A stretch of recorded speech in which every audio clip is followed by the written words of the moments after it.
Welcome to Persons of Interest, a podcast featuring interviews with interesting people doing interesting things, diving into careers, personal stories, life lessons, and more. Here's your host, Derek Dockett.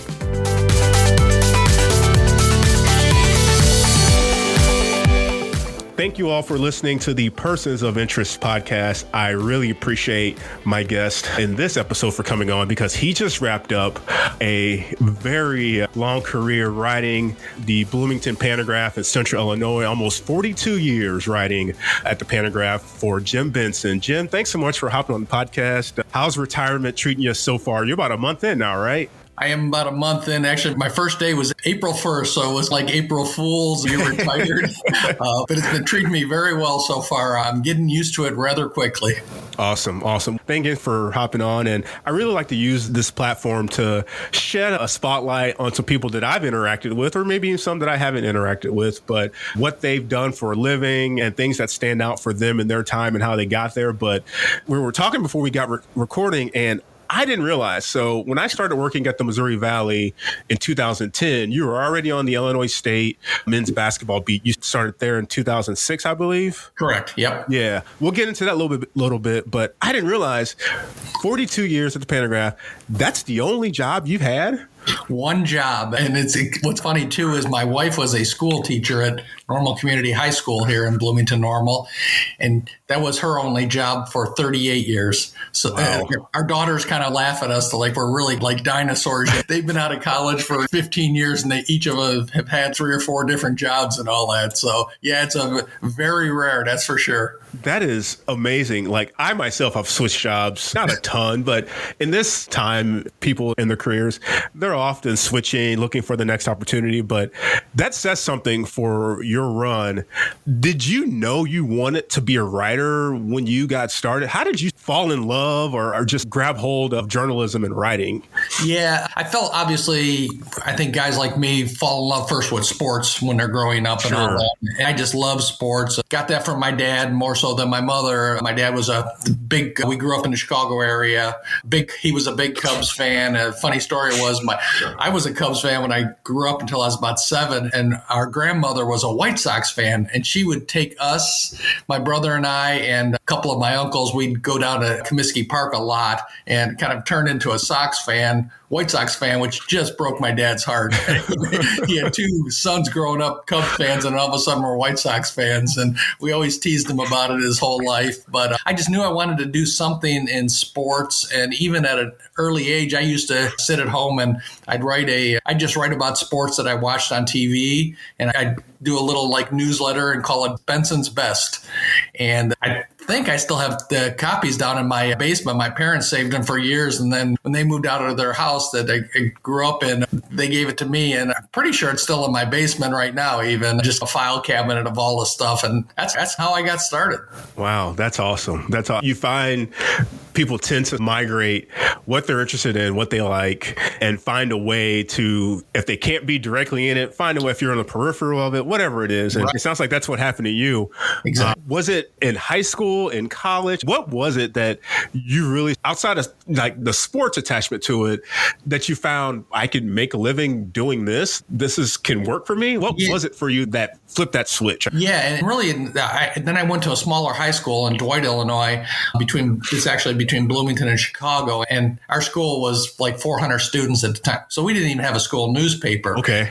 I wasn't able to do it then, but I was one of those guys. I wasn't a great athlete. I ran a little track and cross country, but like in the basketball team, I always kept a scorebook all my 4 years in high school. But I always knew I wanted to do that. And I don't want to brag on myself, but I was a pretty good student and I was good in English too. And I was a good writer and all that. And I had a couple teachers who knew what I wanted to do. And they really encouraged me to do that in college. And so that's how I went from there. And then I went to the University of Illinois and majored in journalism. There you go. Nice. Out of college, is it straight to the Pantagraph? What opened the door for you to get that gig there that you'd hang on for such a long time? Yeah. As one of those guys who just sent out at that time, like hundreds of resumes all over the country. And I had a couple nibbles, and I had an interview in Hollywood, Florida. Nothing came of that.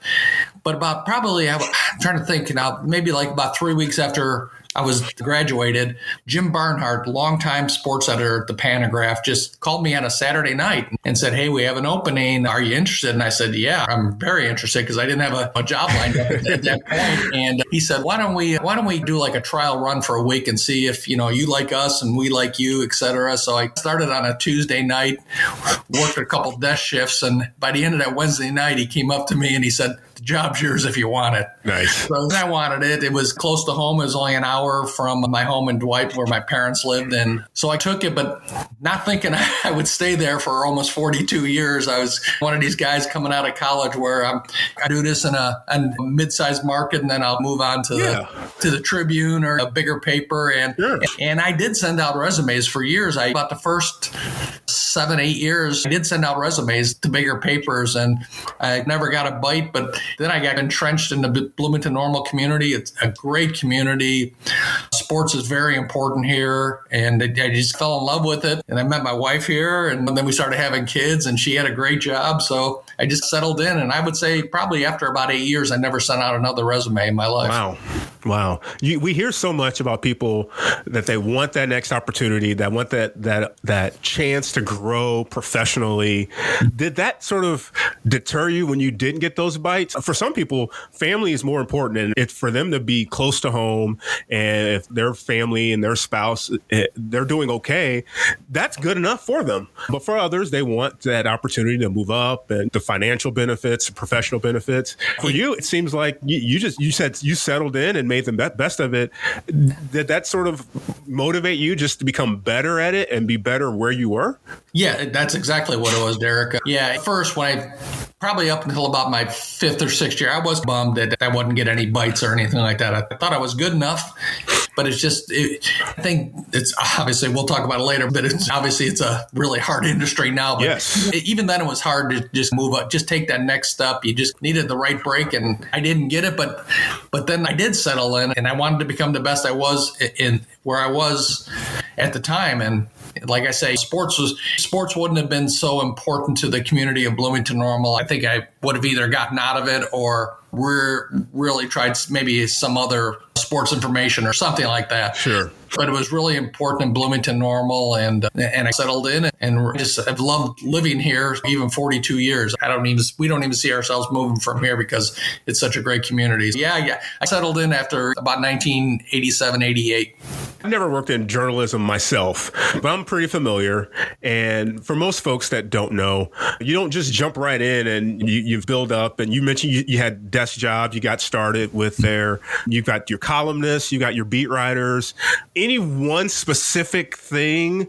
Because I know in your final piece, you talked about how being a columnist wasn't your thing. You're on the Illinois State beat. You covered Illinois Wesleyan, I believe, for football, and lots of preps there. For some writers, they prefer a type of style. They prefer doing certain things.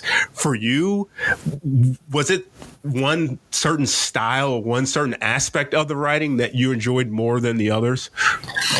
Yeah, the first, I would say, up until Jim Barnhart retired in 1988, at our paper, we didn't have specific beats. Everybody just did a little bit of everything, which was frustrating. I really wanted to do college basketball. I just always loved college basketball, and in Bloomington at the time, at the Pantagraph, we covered Illinois State, Illinois Wesleyan, and we also covered the University of Illinois, which is only 40 miles down the road. So I wanted to do something really in beat wise and all that. And then when Jim Barnhart retired, Brian Bloodworth took over, and he instituted beats. Okay. And I got the U of I basketball beat, which to me was heaven. I'd gone there to school at the Daily Illini. I was a sports editor my senior year. I got to know Lou Henson at that time too. So to be able to cover Illinois basketball and to cover him at that time, I felt like I was at a big paper, to be honest with you. That's great. Really, my first year covering because I had covered off and on games for them in those first 7 years when we didn't have beats. But my first year covering the Illinois beat full time, they went to the Final Four.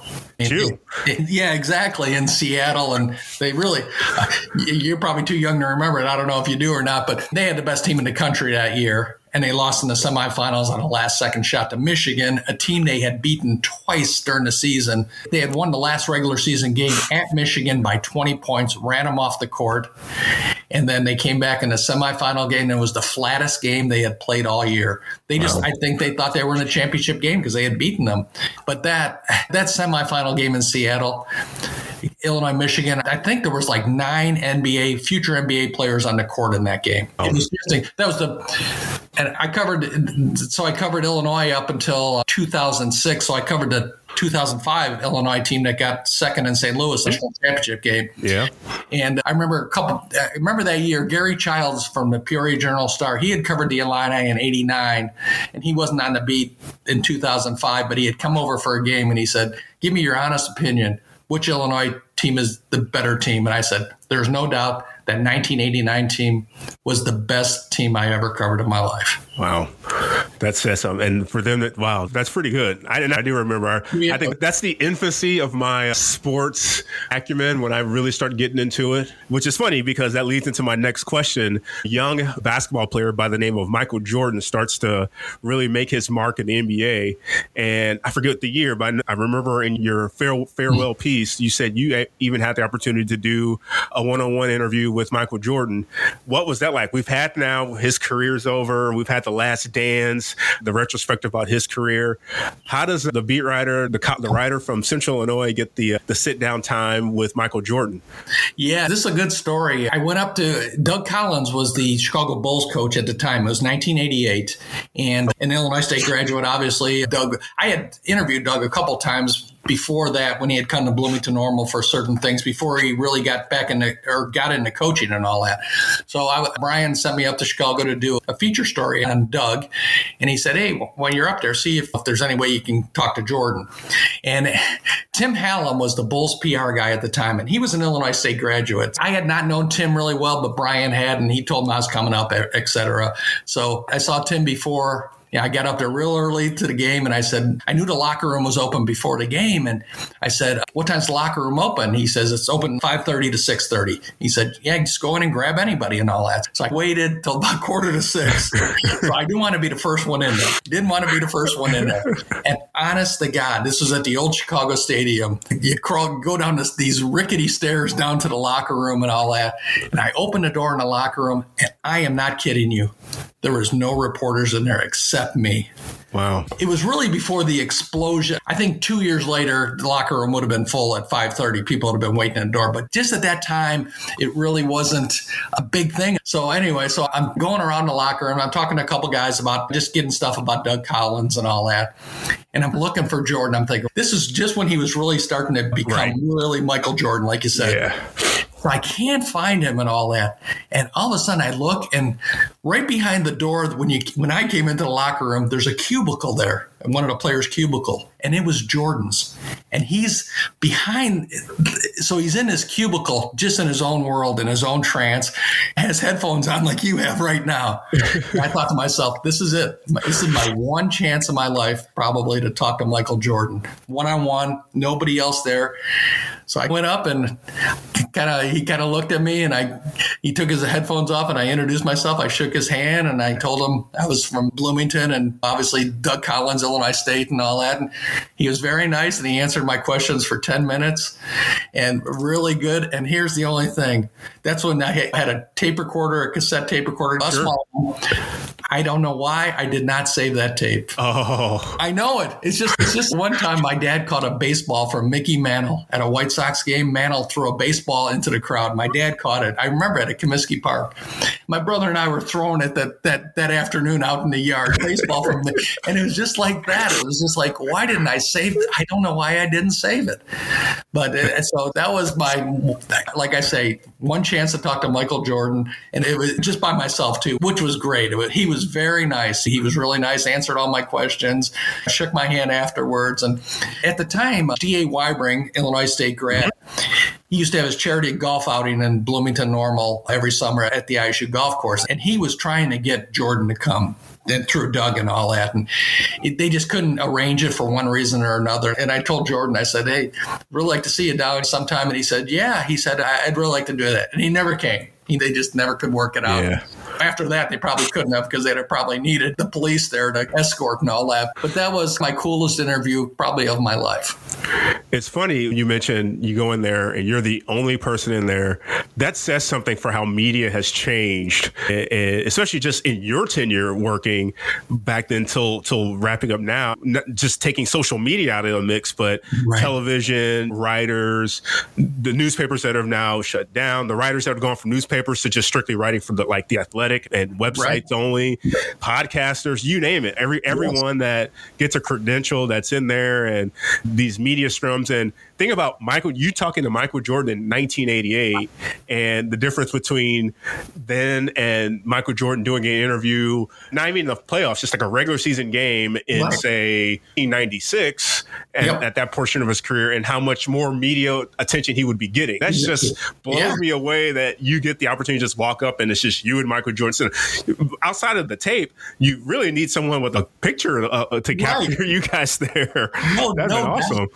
Yeah, it was so strange. I just was stunned when I went in that locker room. Like I said, I was the only reporter. Yeah. I just couldn't believe it. Now, like you say, it changed so much. Even a couple of years after that, their practices, there was reporting. The reporters found out they needed to be at practices even anymore, and it changed really fast. Right around that time, really, actually. Yeah, and then that's when they started championships. That 1990-91 season, they started the first three-peat. So, of course, the attention started to come with them too. You mentioned 2005, your last year on the Illinois beat, covering their Final Four. In 2006, you switched to the Illinois State beat. And I didn't realize this. I went to Missouri State. Most of my listeners know.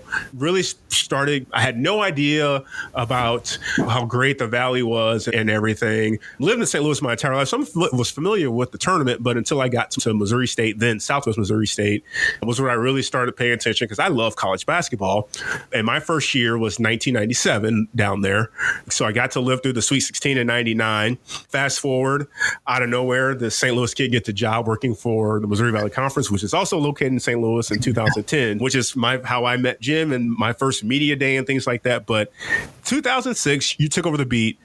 The Redbirds never made the NCAA tournament, and you come from Illinois where you had the chance to cover two Final Fours, and here you are.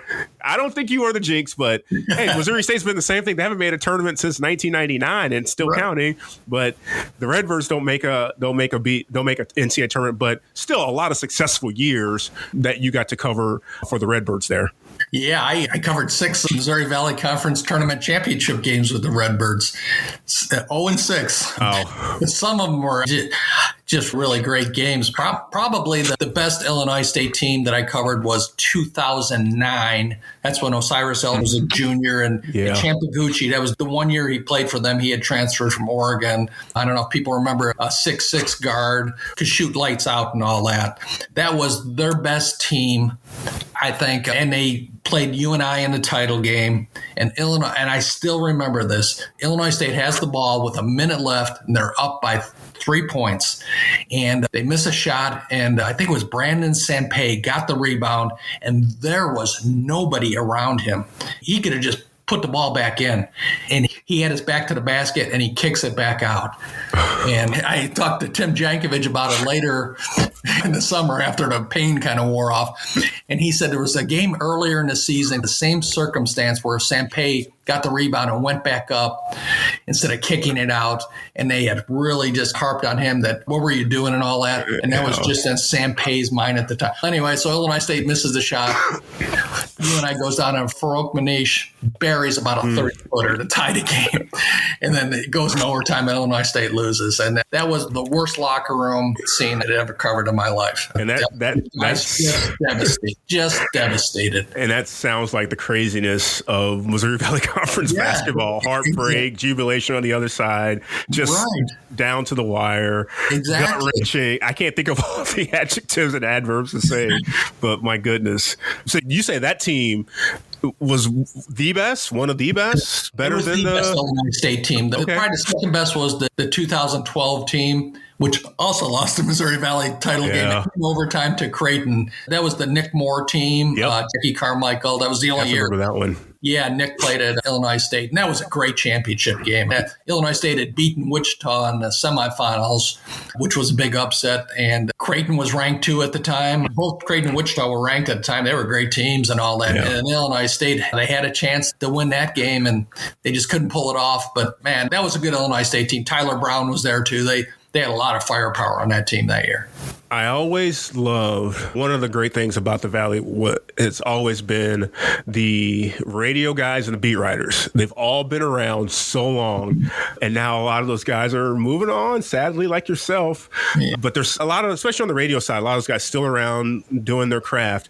But because of the history, they remember these things like you remember. And it's funny because I don't think of myself in that same category, but I put in 8 years on the conference staff, and just my time as being a Missouri State alum, I still keep in touch. And it's just a great league to follow and to keep up with, which I'm sure you will now that you've got time just to sit back and enjoy things. But yeah, it's really a fraternity. You know what I'm saying? Yeah. And I can contrast that with when I covered Illinois. It was so different covering Illinois State than covering Illinois. Illinois, you're just kind of one of, it seemed 100. But in the Valley, I was basically one of 10 or 12 guys. Yeah. And not even 12 anymore because some teams don't even have beat writers anymore. Right. Just sad. But it was such a great fraternity. And the years when I started in the Valley, Paul Sullentrop, Wichita State beat writer, Dave Reynolds, Peoria. It's just some great guys who were the beat writers at the Lindell Scranton and at Missouri State, obviously. Who am I? The guy from Creighton. I'm sorry. I can't even think of his name right now. Oh, great guy. And I'm blanking on too, and I'll remember it because when I remember one of my last trips to Creighton, his daughter, who's now a softball coach, actually, gosh, she was working in the Creighton Sports Information Office. His name's gonna get me, but I'll edit it back in the podcast later.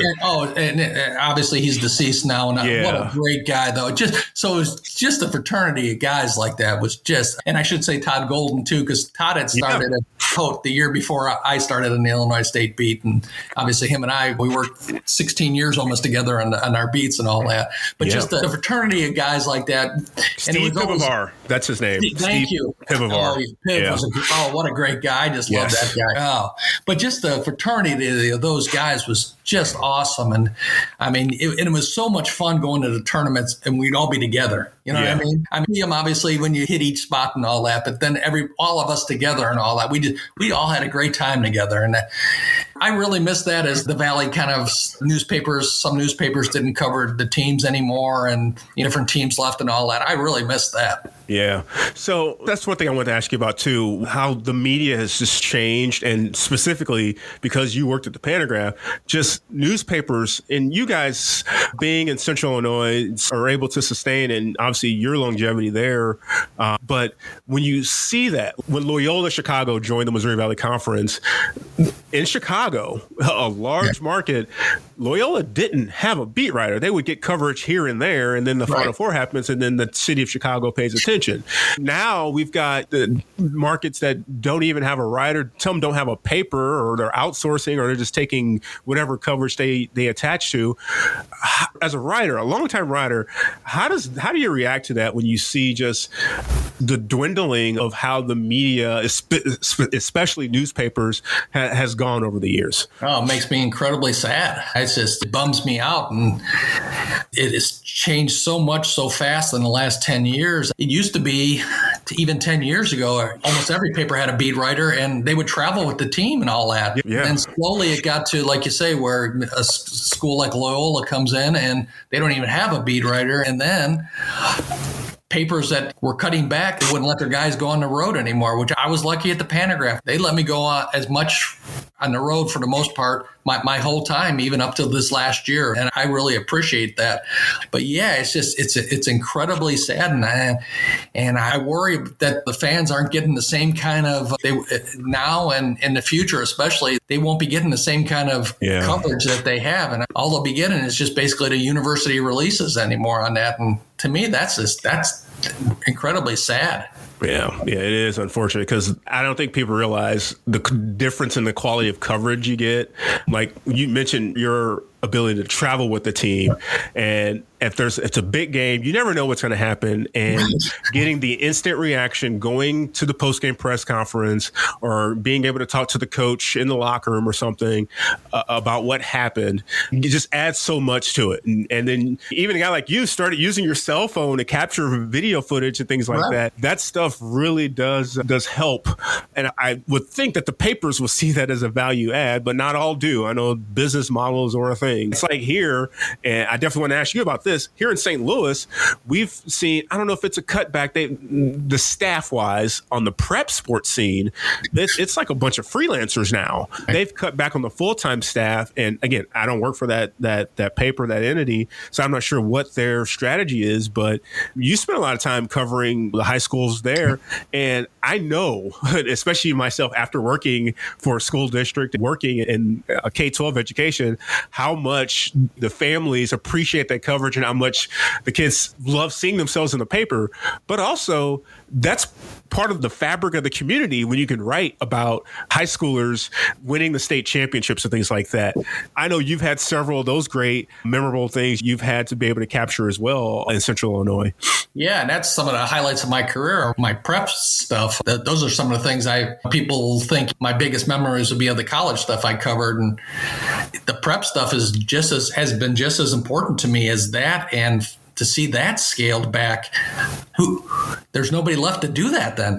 Besides the 10-second TV clip, the highlight of some kid hitting a home run in a baseball game or something like that.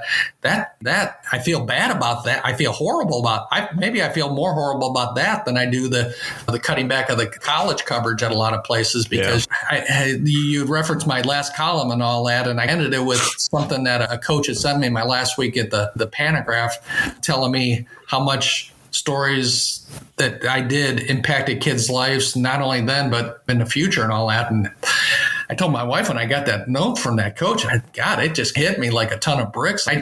You don't think about that when you're in the battle. But then, especially a couple of weeks into my retirement here, you kind of are glad that you're able to help, people and give them a great celebration for their life. You never think about it. Maybe the story you did on some softball player, that was the biggest highlight of their athletic career, and you were part of it. And that's something they still remember 20, 30 years. That kind of blows you away. Yeah. And that kind of stuff I'm really going to miss. Yeah. I had not a writer at all, but when I was working in the school district doing some sports marketing, took some photos of just some games and things like that. And a really, really good baseball team at one of the high schools, and went out to a district championship game and shot some photos and happened to catch a kid. It wasn't a walk-off home run. He had a home run for his team to take the lead in the 6th or 7th inning, and just got this really great shot. And fast forward just literally like a few weeks ago, like 2 weeks ago, I'm at a high school game and I ran into this kid's dad. His daughter's now at high school. He goes, "Yeah, you're Derek Dockett, aren't you? You took a picture of my kid and when he hit that home run." I tell you what, that is going to turn out to be his moment, because he had an opportunity to go to college. It didn't work out, but now he's working, and I'm going to get that picture framed, and we're going to get an art print made of it. And I'm just like, wow, like he's telling me about just how that moment was a thing and how they're just cherishing that one photo. And I got to him a little bit, and I shot a bunch of games of their season that year, but it does hit you when you realize, I mean, especially at the high school level, this is their time. And it means a little bit more to them because they don't know if they have that opportunity. And 9 times out of 10, they don't have an opportunity after college unless they're the superstar stud athlete. But it does matter to them. And you're right. To me, and it's weird, I think I've become a little bit more passionate about the high school level, because there is the lack of video streaming. They don't have the ESPN Plus and the ESPN3, and they're not always getting the coverage. Like you said, they might get the home run or the dunk and a couple 30-second clips of something on the news, and that's it. Not every game makes it on because there's so many high schools. There's so much little time. But you really hear about it when it does matter to them, and they love to share it. I think that's awesome. So I'm sure it's great to hear that you got that feedback from different folks too. And hopefully they can keep that going for them, because I really think high school sports don't go away, but man, it's great to be able to give them a little opportunity to shine as well. No doubt. Yeah, like I say, some of my favorite memories are especially covering the high school teams that won state championships or individuals who won individual state titles. So those are right at the top of my memory list, no doubt. Yeah. I know you've got kids and family that you want to be able to spend time with. What's, I guess, in the immediate future, you're going to travel, you're working on a golf game. What are you going to do with yourself now that you don't have to watch sports for a living? You can watch sports for leisure. Yeah. Let's see. I'm trying to think. Next month, my oldest grandson, or grandchild even, who's in St. Louis, he graduates from preschool. So May 18th is the big graduation from preschool. Right. And that's something I alluded to in my column too. Maybe that's something I couldn't have done. Yeah.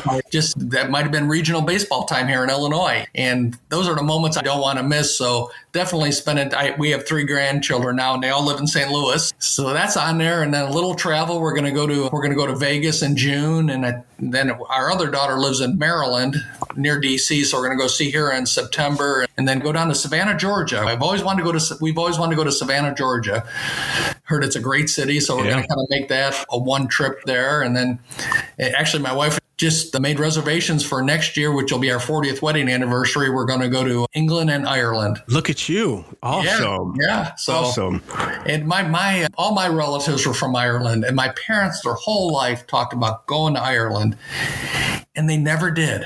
Yeah. And I don't know why they didn't. And so I'm going to go for them, I think, a little bit in that trip and all that. So a lot of golf too, working my golf game. I used to be about a 13 handicap, which isn't very good. And then I'm about an 18 or a 19 now. So I need to work on getting it down to 13 a little bit here. So Randy Kindred, who was at the Pantagraph for 40 plus years until he retired a couple years ago, he's really gotten into golf since he retired. So we play once or twice a week. We're going to work on our golf games together and see what happens. So, yeah, but I'm just kind of looking at, and actually, and this is sad, Derek. I read a book since I've retired for the first time. And I'm not joking you. I think the last book I read was some St. Louis writer did a book on a Cubs-Cardinals series a number of years ago when Dusty and La Russa were the managers, and just kind of went through all. Great book. I can't even remember what the title of it was. That's the last book I read. So I started my new project. I want to read a biography on every president. How about that? Awesome. Nice. Yeah. I was in jury duty about a year ago, and some guy who was retired, and I had thought about that before, but he was doing it, and he was about up to 15 or 16. I've started that project. I've gotten Ron Chernow's book on George Washington, A Life, it's called. It's about 800 pages. I've already gotten through that, and I'm almost done with my Adams book, so I'm getting there. Look at you. I actually went and got a library card the other day. And I asked the woman at the counter, I said, I know I'm sounding dated here and all that, but where's the card catalog? I love it.